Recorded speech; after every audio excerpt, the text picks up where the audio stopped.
మీ పర్చూరులో ఏలూరు సంవత్సరం టీడీపీ నుంచి పోటీ చేస్తున్నాడు, మరి వైఎస్ఆర్ కాంగ్రెస్ పార్టీ నుంచి బాలాజీ గారు పోటీ చేస్తున్నారు కదా, వీళ్ళిద్దరు అసలు ఈసారి ఎవరు గెలుస్తారు అనుకుంటున్నారు?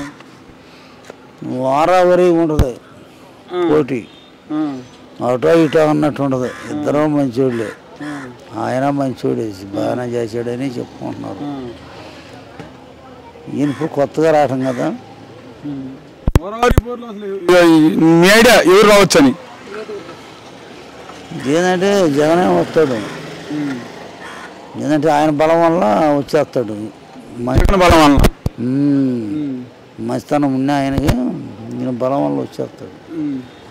మరి ఇప్పుడు జగన్ గారు అసలు ఇప్పుడు ప్రభుత్వం మళ్ళీ గెలుస్తారా అంటే ఏర్పాటు చేస్తారా? అటు 3 పార్టీలు గెలిచినాయి కదా, జగన్ ఒక్కడే కదా. 6 పార్టీలు గెలిచిన వస్తాడు జగన్. కాతాతయ్య, మరి జగన్ ఒక్కడు, మీరు 6 పార్టీలు అన్నారు, మరి 3 పార్టీలు ఎదుర్కొంటాడు అసలు జగన్? బలంగాల్లో ఎంత కావాలా, సత్తులు ఎంతమంది అయితే ఏం చేస్తాం, బలంగా ఆ సాయంత్రం ఉండదు వారం. కానీ మరి ఇప్పుడు జగన్ మరి తిడుతున్నారు కదా, అటు చూస్తే చంద్రబాబు నాయుడు ఇప్పుడు ఏదైతే ఉందో భూహక్కు చట్టం ఎవరు మీ తాత అంటే అనుకున్న మాటలు అయితే అన్నాడు చంద్రబాబు నాయుడు.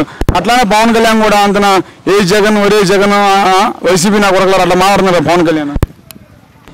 అది మంచి ప్రభుత్వం కాదు, అట్లా మాట్లాడుతాం, బూతులు తిడతాం, అది మంచి ప్రభుత్వం కాదు. నువ్వు గెలిస్తే నువ్వు గెలువు, ఆయన గెలిస్తే ఆయన గెలుస్తాడు, అంతవరకే. కానీ నువ్వు అనవసరంగా బూతులు తిడతాం, అది ప్రభుత్వం అనేవారు కాదు. మరి ఇప్పుడు ఇన్ని పార్టీలతో పాటు వాళ్ళ చెల్లెలు ఉంది కదా షర్మిల కూడా, మరి ఆమె కూడా ఎందుకని జగన్ ఓట్లేదు అంటుంది? ఆయనకి వాళ్ళ అన్నకి ఏదో తేడా ఉంది, పిల్లనిచ్చుకునే కాడో చేసేకునే కాడో ఏదో తేడా వచ్చి ఆమె అటు తిరిగింది. అంతేగాని రెండోది ఏం కాదు.